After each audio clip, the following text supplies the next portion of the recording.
I will talk about a new project we are starting. Officially, it starts only tomorrow, but we already started it.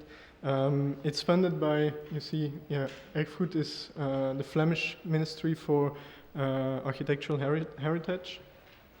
But first, a short outline. So, I'm part-time professor at the University of Antwerp in a Master of Monuments and Sites, but only for part-time. Most of my time I'm working at the Belgian Building Research Institute, which is quite similar to Fraunhofer, with the difference that we are much smaller. We're only 250 people working there. And a big difference is that we don't get subsidies by the government, but it's a private research institute, but there is a slight twist. Namely, we have all Belgian contractors are obliged by law to become a member of our research institute. And for that, so that's about 90,000 companies. For that, they get technical support. They get information on research that we are doing for them. We try to provide them with innovation and development. But we are also, like Fraunhofer, an applied research institute. Now, I'm working at the Lab of Renovation, so it's one of the laboratories that is in the Belgian Building Research Institute, and we're mainly focusing on problems with humidity. Already several people were talking about it, but also cleaning of facades, repair of facades. Another aspect is we don't only focus on heritage, but also on more normal renovations. So we have also a project, for example, running on prefabricated multifunctional envelope systems for retrofitting.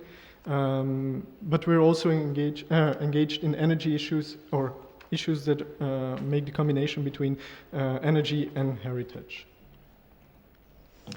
Now, everybody was talking about it already. We are becoming more sustainable, or we try to do that. We're becoming more green, more social, more creative. And we see a lot of evolutions going on, very quick evolutions. However, I think there is a lot of knowledge already existing on energy and heritage, but I think that the pathway to come there and to really have a good balance between energy and heritage is still long. Now, I'm presenting here a project. I'm from Belgium. Belgium wouldn't be Belgium if we wouldn't make things complicated.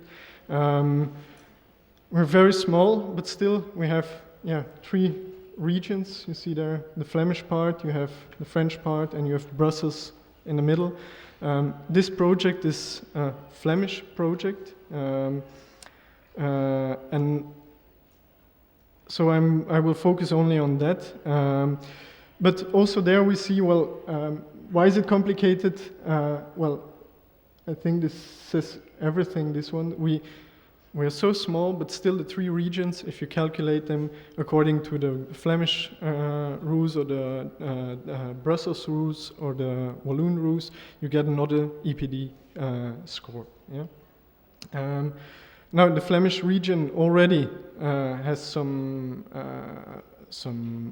targets for new buildings, and also they are setting targets for renovations. However, everything that has to do with architectural heritage is still missing. Yeah? And this project wants to be one of the first projects in the Flemish part to deal with that problem. So it's a part of the 3rd Flemish Climate Policy Plan. Yeah? And I won't explain it completely. What's important there is that with public aid and within new subsidy framework, we want to make a project that deals with these topics. So we want to create an energy desk, we want to make or elaborate trainings, see if it's possible to create a certification procedure, and then we want monitor the results of these trainings. So our audience that we are targeting on are in first instance are architects, restoration architects, architects that have a lot of experience with restorations, but that want to improve their knowledge with regard to energy issues in combination with heritage. We're speaking in Flanders about 50 of those architects. Sorry, just going back. We're focusing in the first instance on these architects because in Belgium they are still responsible for all the works that are happening. So that's the first people that we want to target. Now the project, important for this project is that we want to find a real balance between energy optimization and heritage value. Every day we're confronted with issues like this, not always in heritage, but when we go on site, we see problems, people never having problems replacing their windows, and all of a sudden, 1 or 2 years later, they have problems with mold grow, or for example, problems with salt crystallization, etc., which are, we want, it's logic, we want to avoid that in our buildings. Again, for us, it's important to have that balance. So I think we want not to maximize, we want to optimize these interventions, certainly when we're dealing with heritage. I think just putting insulation around a building, and it's possible, but that's not the way to go when we're talking about heritage. So what we certainly not want to do is to go and set one specific how do you say it, energy target, EPD, E60 or other targets. But we want to come to a group of we want to group interventions, small interventions that target on several fronts, but that respect everything that has to do with architectural heritage. It can be with innovative materials such as aerogels, etc.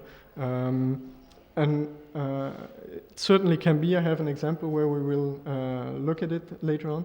But I think that also the user behavior is an important point of view that is often lacking at the moment. We need to make people aware that they live differently in a heritage building than in another building. Okay, of course these are I think the logical steps, but what's important for me is that for us this restoration still is the main priority when you do intervention on heritage buildings, and you have energetic issues that you should resolve and that you should comply with, but never forget that the building and the heritage is the main focus. So our project now, it consists, you see it here, I just want to show this slide because it's a project that will run on 7 years. Yeah? So it's a long-term project, but we want to develop in the first 2 years these course modules that are dealing with energy and heritage. Yeah? We want then to provide a training to these architects, this group of architects in the third year, and throughout the whole 7 years, we want also to monitor these buildings, so before intervention, after intervention. Now, the project consists out of 5 parts. I'm sorry, I don't know if you see this one here. The idea is just that you see here, well, you have restoration architects that are dealing with heritage buildings. We have, besides that, an energy desk that we want to install, not only to provide guidance, but also to get some examples, good examples, problems, etc. In order to create a kind of database with problems, with solutions, with typical cases, etc., which can then be used by in the future. I think that is an important point in the sense that a lot of issues are already dealt with, but it's all fragmented, and we want to gather these and bring it together to do this. This is just an example. I will go quickly over it, where we have a garden city with some brick buildings, but in reality it's not the original. They put a brick wall in front of the building.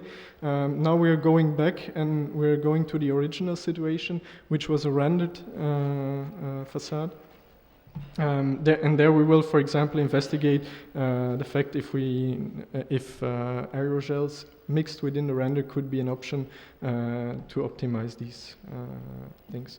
There we are with a multi-trans or interdisciplinary research team, and this is one of the cases where we will really do lab research, in situ research. We will try to get a really complete picture of this case, and it's one of the cases that we will monitor throughout these 7 years to get an idea in how was the energy performance before, what were the advices we gave, and then how does it reflect in reality.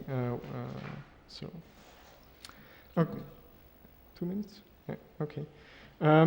Next to that, we want, so you have the energy desk, and next to that, we want to develop a training course, but I saw that Fraunhofer already did a lot of work.